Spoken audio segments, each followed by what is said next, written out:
The Boston City Council began the new year with new gains for diversity and a change in leadership. After years of little progress on the gender gap, the council now has 6 women out of 13 members and its first African-American woman to serve as president.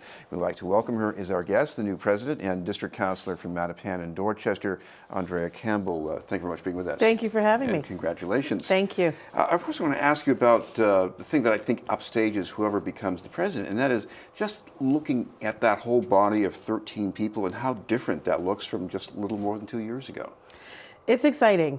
It's where we've changed the demographics. I should say the residents of Boston have changed the demographics of the council. So now we have more women of color, we have younger councilors serving, and we have folks from different professional backgrounds, which is often I think what is lost. So Councilor Sabi George and I, when we joined the council, I bring a legal background. She's a teacher. Councilor Flynn is a veteran. Councilor Lydia Edwards is an activist, a lawyer, and so many other things. And Councilor Janey has been passionate about education and frankly has been an advocate for children and parents for a really long time. So in addition to the demographics around age, gender, and race, there's this professional uniqueness too that each councilor brings, which is exciting. Yeah, well, one thing I've also noticed here is it's not just the face of this, the women who get elected, but in the campaigns, your campaign, even Marty Walsh's campaign, women were very important, getting him elected organizationally. Absolutely. I think if we look across this country, women are playing a key role and have been for decades and centuries in making sure that our government not only is reflective of the populations they serve, but helping actually get public servants into the places they're in. So that's no different in the city of Boston. So women, whether it's hosting fundraisers, door knocking, running our campaigns, serving as our finance directors, now serving as our candidates. I think what's most important is we need more women to run for office, not just serve behind the scenes and in partnership with an elected, but to truly now put themselves out there and say, I want to do this too.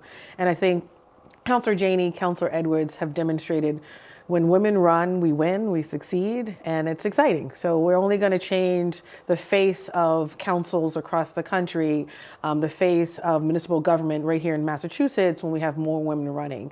And so I'm excited for more women to run. Well, in your opening remarks as president, you drew attention to a wider gap, the equity gap, if we can call it. That could be race, it could be gender, income. And you really want to do something about that. That sounds a bit ambitious for anybody on the council, isn't it? It's absolutely ambitious, and I think what I want my colleagues and others to feel is that I, as a counselor, but also as now the president, want us to be bold. I want us to be innovative. I want us to think outside the box. I want us to, like I said, imagine the unimaginable. And so for me, that means tackling tough issues, doing it in collaboration, not only with the mayor, with each other, and with community, with thought leaders, with universities, with experts in our city. And I think we can have a meaningful impact. So I really want us as a council to tackle issues looking through this racial equity lens. Dr. Tia Martin, who is doing a lot of this work, and particularly around resiliency, has led the way. There's a report already out there about things that we can tackle. And so my goal is how do we take existing initiatives, making sure the council is a part of those conversations with the mayor, and ultimately see them happen.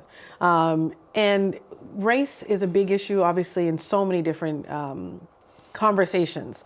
It's not just about talking about race in the context of someone's experience living in this city, growing up in this city. It's now, okay, what are we going to do to address income inequality? What are we going to do to address neighborhoods of high concentrations of poverty or poor schools?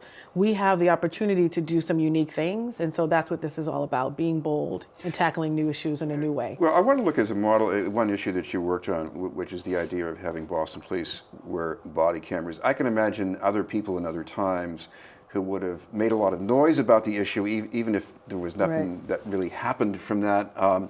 You're still trying to make something happen. It hasn't happened yet. How would you rate that approach that you've been using? So I think let's start with the wins. And in my first term, tackling the body cameras issue was very important. So we got a pilot program off the ground. It started at 6 months. It was extended to 1 year. There will be a report released this week talking about the preliminary results of what we learned from that pilot program. I would have liked to see it have come out sooner, but it is what it is. We want to make sure that it's thorough. So I think in the presentation this week, we will have a lot of quantitative data about what we learned from the pilot program. The goal is also to get some qualitative research, so to talk to constituents about if you engage with an officer with the body camera, what did that feel like? Did it change your perception of police? And vice versa. If you were an officer wearing a body camera, did it change your perception in doing your work? Was it a burden or not? I think we're going to see positive feedback from the first report that comes out this week. So the next step is, okay, then where do we go from here? I think based on what we have learned thus far, conversations I've had, it's been nothing but positive. So we need to look at how do we make this happen. It doesn't necessarily mean that we roll this out and equip every single officer overnight. Maybe we do it in phases. There is a price tag for this, but I think body cameras should be one tool amongst many other tools that we use as a public safety strategy to improve interactions between officers and civilians and vice versa, to help address issues of violence, to help increase accountability for the police department, and so many other things. It's one solution that should be a part of a comprehensive response, and I think we should do it. This is BNN News, and we're talking with the new president of the Boston City Council, Andrea Campbell. When you're talking about equity challenges in the city, you can see them in housing and development, public safety, education. And one way you're going to affect this is by the people you have working on that in city council committees. And anything you can say about where that's going so far?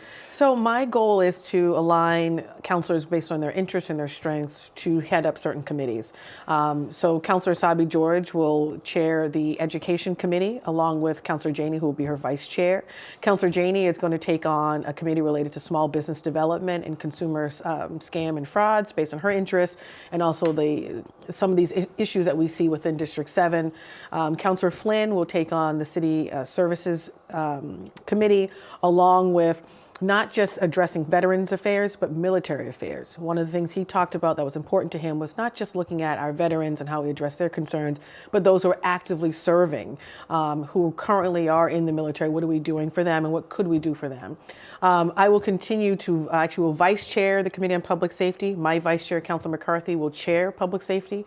I think I might be the only president who's staying on a standing committee, but it's important based on the issues I want to focus on in this term. And Councillor Wu will focus on transportation. Councillor O'Malley will continue with environment and sustainability, and we're actually going to bring parks back to his committee. So I'm really placing folks where they're passionate and also where they can bring their strengths. Well, I know the timing of your vote as the president. This comes after a life that you've lived on both sides of this equity issue in your family, and also the Globe series on race in Boston. How do those come together in your mind? So, I saw the series on race in the Globe, and it made me more reflective of growing up in the city of Boston, and frankly, how hard it is and how difficult and challenging it can be for folks of color.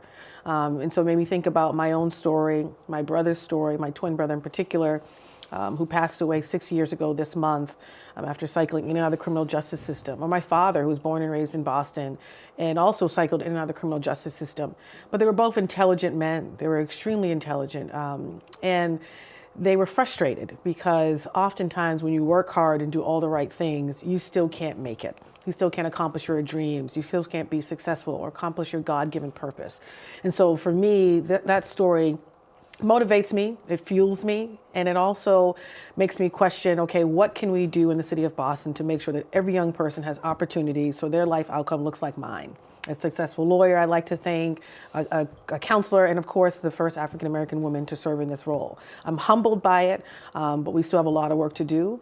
But I'm motivated by my story and those of so many others who live in our city, who want to see great things and who want us to work hard and do things a little bit differently to change those outcomes. Thank you very much for being with us. Thank you for having me. City Council President Andrea Campbell.